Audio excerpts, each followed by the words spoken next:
सोलापूरच्या शास्त्रीनगर भागातील प्रसिद्ध हॉटेल माशा अल्लाह मटन बिर्याणी, चिकन बिर्याणी, खिमा मसाला, चिकन अंगुरी, जुम्मा स्पेशल खिचडा, जेवणानंतर स्पेशल चहा मिळेल। किलो प्रमाणे पार्टी ऑर्डर्स स्वीकारले जातील। हॉटेल माशा अल्लाह, शास्त्रीनगर, हनपिया मस्जिद जवळ, सोलापूर। प्रोप्रायटर इब्राहिम कुरेशी। नवी मुंबईत पुरी भाजीच्या बिलावरून झालेल्या वादातून एकाची हत्या झाल्याची घटना समोर आली आहे आणि या प्रकरणी पोलिसांनी आरोपीला अटक केली आहे। पनवेल ओरियन मॉलच्या मागच्या बाजूला असलेल्या गोडाऊन मध्ये एका अज्ञात व्यक्तीचा मृतदेह 5 दिवसांपूर्वी पोलिसांना आढळून आला। मृतदेहाची ओळख पटली तेव्हा सीसीटीव्ही कॅमेऱ्याची पाहणी करण्यात आली तेव्हा मयत व्यक्तीसोबत एक व्यक्ती जाताना आढळला। पोलिसांनी त्याला ताब्यात घेऊन चौकशी केली असता त्यानेच दोरीच्या साह्याने गळा आवळून मारल्याचे निष्पन्न झाले। आरोपीने हत्येची कबुली दिली। आरोपीच्या सांगण्यावरून त्याची ओळख घटनेच्या 2 दिवस आधी झाली होती। एका बार मधून दारू पिऊन दोघे जण बाहेर चालले होते। यावेळी फुटपाथवर पुरी भाजी खाल्ल्यानंतर बिल देण्यावरून दोघांमध्ये वाद झाला। त्या वादातूनच ही हत्या झाल्याचे पोलिसांनी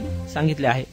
दिनांक 16 सप्टेंबर 2024 रोजी दुपारी 4:45 वाजण्याच्या सुमारास ओरियन मॉलच्या पाठीमागे, ओरियन मॉलमध्ये नाही, ओरियन मॉलच्या पाठीमागे एक पडीक गोडाऊन आहे। अर्धवट बांधकाम केलेली बिल्डिंग आहे। त्याच्यामध्ये कुजलेल्या अवस्थेतील पुरुषाचा मृतदेह मिळून आला होता। त्यावरून पनवेल पोलीस स्टेशनला त्याच्या गळ्याला एक पट्टीने आवळलेलं प्रथमदर्शनी आढळून आल्याने आणि पीएम झाल्यानंतर त्याचं स्ट्रँग्युलेशनच त्यामध्ये मृत्यूचं कारण असल्याने खुनाचा गुन्हा दाखल करण्यात आला होता। जो मयत व्यक्ती आहे त्याचं अद्याप ओळख पटलेली नाही आणि कोणी मारलं याबद्दलही काही धागेदोरे किंवा पुरावे नव्हते। आमच्या क्राईम ब्रांचच्या युनिट 2 चे सिनियर पीआय उमेश गवळी आणि त्यांचे सहकारी एपीआय फडतरे, पीएसआय अभय शिंदे आणि स्टाफ या सगळ्यांनी मिळून त्या परिसरातील सर्व सीसीटीव्ही कॅमेरे, रेल्वे स्टेशनचा परिसर आहे, रेल्वे स्टेशनच्या बाहेरची बाजू आहे, सर्व सीसीटीव्ही कॅमेरे जवळपास 1 आठवडा ते पाहत होते। कारण मर्डर कधी झाला याची माहिती नव्हती। कुजलेली बॉडी होती, त्यामुळे त्याच्या पाठीमागे किती दिवसापूर्वी मर्डर झाला हे निश्चित नसलं तरी डॉक्टरांकडून साधारण 4 दिवसापूर्वी मर्डर झाला असा एक अभिप्राय देण्यात आलेला होता। त्या आधारे त्यांनी त्या 2-4 दिवसातले कॅमेरे तपासले। त्यामध्ये मयत व्यक्ती एका संशयिताबरोबर त्या परिसरामध्ये फिरताना मिळून आला, परंतु दोघांची आयडेंटिटी पटलेली नव्हती।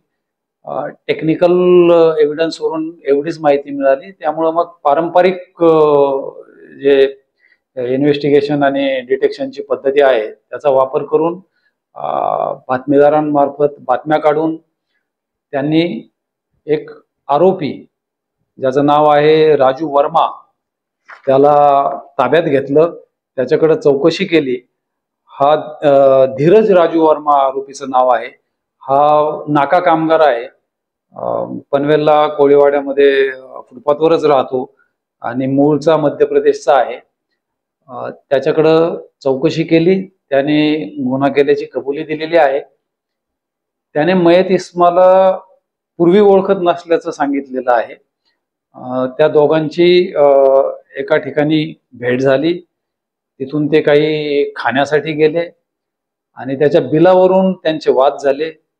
दोघांनी नशा केलेली होती, दारू पिलेले होते। ते येऊन त्या गोडाऊन मध्ये झोपले आणि तिथेही त्यांची वादावादी चालूच होती बिल देण्यावरून आणि त्यावरून आरोपीने त्याच्या गळ्याला तिथं पडलेली एक कापडी पट्टी असते ज्याने सामान बांधलं जातं वगैरे, त्या पट्टीने गळा आवळून त्याचा खून केल्याचं त्याने कबूल केलेलं आहे। अद्याप मयताची ओळख पटलेली नाही। ते पटवण्याचा प्रयत्न क्राईम ब्रांच युनिट 2 आणि पनवेल पोलीस स्टेशन करत आहे। पुढील तपास देखील पनवेल शहर पोलीस स्टेशन करत आहे। त्याची मी सांगितलं की पूर्वीची ओळख नव्हती, त्यांची अचानक भेट झालेली होती आणि त्यातून ते दारू पिले आणि नंतर कुठं पुरी भाजी खायला गेले। त्या पुरी भाजी खाण्याच्या बिल देण्यावरून एकाकडं जो आरोपी आहे त्याच्याकडे पैसे नव्हते, त्याचं बिल जे आहे ते व्हिक्टिमने दिलं आणि नंतर त्याच्यावरून त्यांचा वाद झाला। दोघंही नशेत असल्यामुळं त्याच्यातून त्या आरोपीने त्याची गळा आवळून हत्या केली।